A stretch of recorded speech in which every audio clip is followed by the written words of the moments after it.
पाकिस्तान में करप्शन ऐसा मौजू है जिस पर हुकूमतें बनती भी हैं और गिरती भी, सियासतदानों के करियर बनते भी हैं और तबाह भी होते हैं।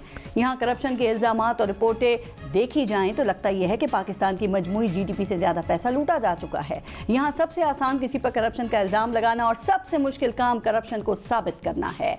यहाँ करप्शन दूसरों को बदनाम करने का हथियार बनी, सियासी इंजीनियरिंग का हथियार बनी, सियासी जमातों को तोड़ने और जोड़ने का हथियार बनी, सियासी वफादारियाँ बदलने का हथियार बनी, फॉरवर्ड ब्लॉक बनाने का हथियार बनी, यहाँ तक के वुज़राए आज़मों को घर भेजने का हथियार बनी। यानी पाकिस्तान में करप्शन हकीकत से कहीं ज़्यादा एक सियासी फैशन बन गई है।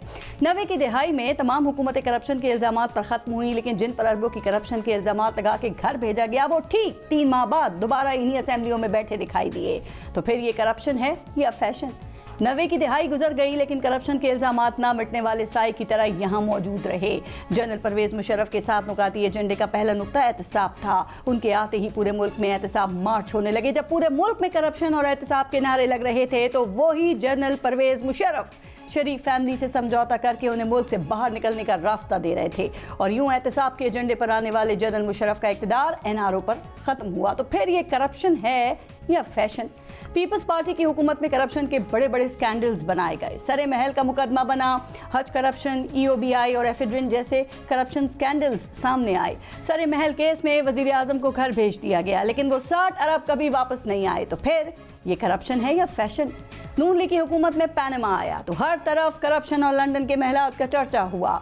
जीआईटी ने मियां नवाज शरीफ की करप्शन पर 10 वॉल्यूम लिखे। उन्हें घर भेजने के लिए जादूगर के हैट से कबूतर की तरह पैनमा से एकामा निकाल लिया। मियां साहब जेल गए, फिर लंदन और अब फिर इस वक्त मुल्क में हैं। जनाब लंदन के महलात भी वही हैं और मियां साहब चौथी मरतबा वजीर आज़म के उम्मीदवार। तो फिर ये करप्शन है या फैशन? पीटीआई की हुकूमत में शहबाज शरीफ पर टीटीज का केस बना। 16 अरब के करप्शन इल्ज़ामात ने मीडिया को अपनी लपेट में ले लिया।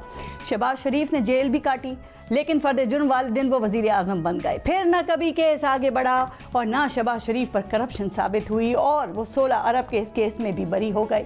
तो फिर ये करप्शन है या फैशन?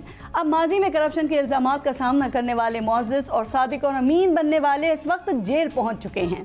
आज हर तरफ चेयरमैन पीटीआई की अहलिया की दोस्त फराह घोगी की अरबों की करप्शन की कहानियां सामने आ रही हैं।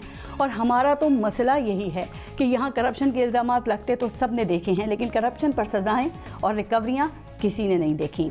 अब होना तो ये चाहिए ना कि फराह घोगी हो या कोई और, जिसने भी करप्शन की है, लूट मार की है, माल बनाया है, माल खाया है, उसको सज़ा देकर लूटी दौलत वापस खजाने में आनी चाहिए। लेकिन हमारा ट्रैक रिकॉर्ड इतना अच्छा नहीं है। तो क्या इस बार कुछ अलग, कुछ मुख्तलिफ नतीजा निकल सकता है?